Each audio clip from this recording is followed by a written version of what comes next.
Quoi? Vous connaissez pas l'immunologie du diabète? Bon, je vous explique, mais en deux. Alors déjà, je vous pose le décor. Le diabète de type 1, c'est clairement la galère. Une sale histoire de cellules bêta qui produisent de l'insuline, qui sont détruites par le système immunitaire, qui se retourne contre le corps qu'il est censé défendre des virus et des infections. On appelle ça l'auto-immunité. Tout ça, ça déclenche le diabète de type 1, un truc hyper chronophage et méga pesant qui t'oblige à t'injecter de l'insuline façon Astérix tous les jours de ta vie pour tenir la route. Une sorte de potion magique, mais en sous-cutané et sans romain pour se défouler. Parce que sans insuline, vous régulez plus votre taux de sucre dans le sang. Un coup c'est trop haut, vous risquez le coma. Un coup c'est trop bas, vous risquez le coma aussi. Autant vous dire que c'est le genre de grand 8 pour lequel vous voudriez pas de fast-pass à Disneyland.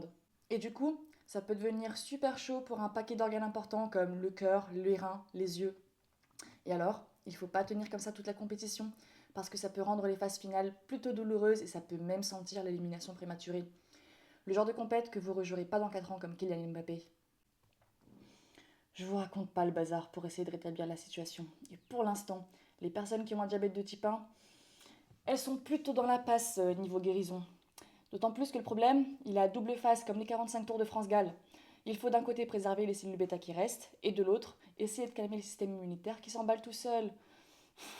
Une vraie galère, vu sa complexité. Mucha prisa de cabeza, si. Hmm.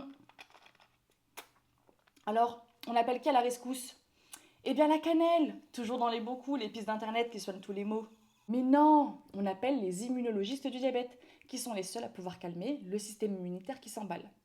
Alors c'est vrai qu'ils sont sur le sujet depuis un petit moment et que ça avance assez tranquille, mais genre vraiment tranquille. Mais bon, ils ont quand même réussi à faire des trucs. Alors au début, ils se sont pas trop posé de questions les Ghostbusters en blouse blanche. Ils ont arrosé large et ont dégommé le système immunitaire entièrement. Mais attention, car il sert à d'autres trucs et pas qu'à couper court à la production d'insuline. Et voilà qu'on arrive aux thérapies modificatrices de la maladie. Vas-y que ça supprime des lymphocytes C, que ça modifie des cellules régulatrices, et que ça fait des anticorps monoclonaux, et que ça copie sur les rhumatologues et les dermatos, nanani nanana. Ça permet aussi de ralentir l'histoire naturelle de la maladie et d'envisager de commencer une insulinothérapie avec un peu de retard sur l'horaire, un peu comme à Lyon-Paris en TGV. Mais l'immunologie du diabète, c'est pas que ça. C'est aussi mettre au point des traitements qui pourraient servir quand on remplace les cellules bêta des personnes qui sont diabétiques de type 1 depuis bien avant la sortie du premier Star Wars au cinéma. L'idée, c'est que la greffe fasse son travail aussi longtemps que possible sans devoir supprimer toutes les défenses du corps et risquer un séjour à l'hôpital à chaque rhume qui circule entre septembre et août. Et les immunologistes du diabète, ils sont méchamment organisés.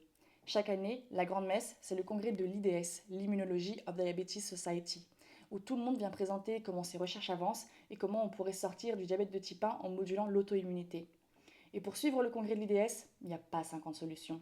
Vous allez sur le site de Glucose Toujours, le média qui en dit long sur le diabète, et là, vous saurez tout ce qui s'est dit et vous en apprendrez des tonnes sur comment fonctionne votre système immunitaire et sur comment il pourrait lâcher la grappe à votre pancréas. C'est bon? Vous avez compris? Intéressez-vous un peu au complexe pancréatique auto-immun.